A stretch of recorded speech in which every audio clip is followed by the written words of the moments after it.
હિંસાના હથિયાર ઘડી તમારા બેરા થયા હોય કાન, તો માનવતા જોવા મલકમાં તમે હાલો ને હિન્દુસ્તાન. એવી આપણી આ ભૂમિ છે, આ સંતોની અને ભક્તોની ભૂમિ છે.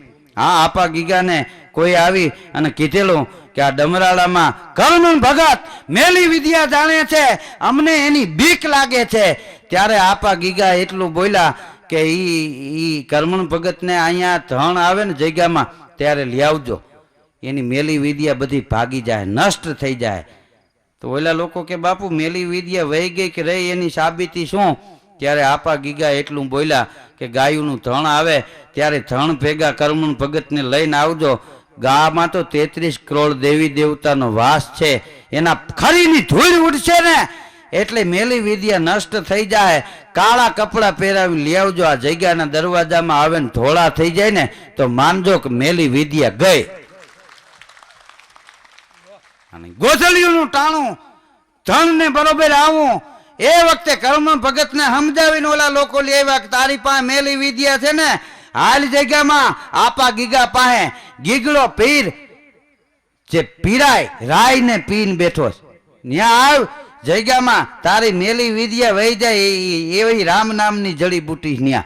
તો કે મારી મેલી વિદ્યા એને આટી દે, એનું કાંઈ ન આવે. કાલ અમારા ભેગો કારો ડગલો પહેરી લે, ધોળો થઈ જાય જગ્યામાં જાય તા, એમ કીધું છે આપા ગીગાએ.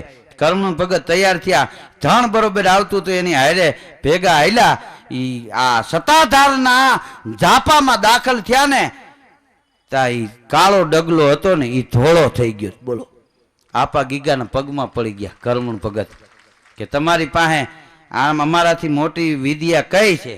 ત્યારે આપા ગીગા એટલું બોલ્યા કે સીતારામ સીતારામ તુહી રામ, ઈથી મોટી કોઈ વિદ્યા નથી અમારી પાસે. બાપ, માણસને હેરાન કરવા એના કરતા માનવની સેવા કરી લે. કર્મણ તું તો પીર કહેવાય. અને કર્મણ ભગતે કર્મણ પીર થઈ ગયા. આપા ગીગા પછી કર્મણ ભગત ગાદીએ આવ્યા. ઈ ગાદીએ આવ્યા પછી જુનાગઢ નવાબને ખબર પડી એટલે નવાબે બોલાવ્યા, પધરામણી કરાવી. જુનાગઢમાં ગાદલા ને તકિયા આ માથે તળાયું બિછાવી હતી, ગુલાબના ફૂલને અત્તર છાંટ્યા હતા. અને કર્મણ ભગતને બોલાવ્યા, મીઠો આવકારો આપ્યો, પગે લાગ્યા, બેહાડ્યા. પણ જે ગાદલા માથે બેહાડ્યા હતા એ ગાદલાની નીચે હોલા ને કબૂતર ને તેતર ને બધાને મારીને રાખ્યા હતા. કર્મણ ભગત બેઠા, ખાલી મરમના શેજ દાંત આવ્યા જુનાગઢ નવાબને કે આને જગત પીર કે છે, અને એની નીચે મરેલા પંખીડા રાખ્યા છે. મનમાં ખાલી વિચાર કરે છે, પણ ત્યાં વાત કરતા કરતા આપા કર્મણ આમ ગાડલું ઊંચું કરીને નીચે હાથ નાખી મરેલા હોલાને તેતરને આમ કરીને ઉડાડ્યા હતા. જુનાગઢનો નવાબ એની પાસે નમી ગયો હતો કે અમને ક્ષમા કરજો, અમે તો કાળા માથાના માનવી છીએ. સાફો બંધાવીને સન્માન કર્યું. હા, સોનાનો સાફો હજી સાફો પડ્યો. હા, બગસરામાં પૂજાય. આ ઈ સંતો છે.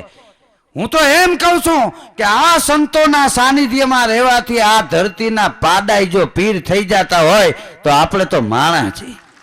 સતાધારનો પાડો પૂજાય. આ શામજી બાપુ ઓલિયાનો અવતાર, કરુણાની મૂર્તિ, પણ પાડાની માથે જેથી મુંબઈમાં પ્લેટ મંડાણી, 3 વાર તૂટી ગઈ, 4થી વાર ચડાવીને પગમાં પડી. અને એ માણસને જ્યારે દવાખાને દાખલ કર્યો તે ઓલિયો પુરુષ શામજી બાપુ સપનામાં આવ્યા હતા. જે આંખમાં કરુણા રમતી હતી, આંખમાં ક્રોધ દેખાણો તો ભલા માણા એક ઘર તો ડાકણી ચારવે છે. આ તો આપા ગીગાની જગ્યાનો પાડો, આની માથે પીરનો પંજો અને એની માથે પ્લેટ મંડાય ને તો અમારી જ્યોતું બાપ ઝંખવાણી પડી જાય. તારે જીવવું હોય તો આ પાડાને પાછો રવાના કરી દેજે.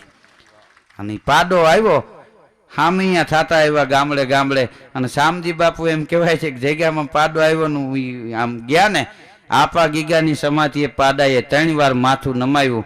અને પાડાની આંખમાં આહુડા હતા, ઓલિયા પુરુષ શામજી બાપુની આંખમાં આહુડા હતા. આની જગતમાં આરતી ઉતરે. કેસર ચંદન કસ્તુરી સિંહ ચારણ અરુ સીત એતા નગર ન નીપજે, ઈ તો પહાડો મેં પ્રસિદ્ધ. બોલ ગીગેવ પીરની જય, શામજી બાપુની જય, સબ સંતન કી જય.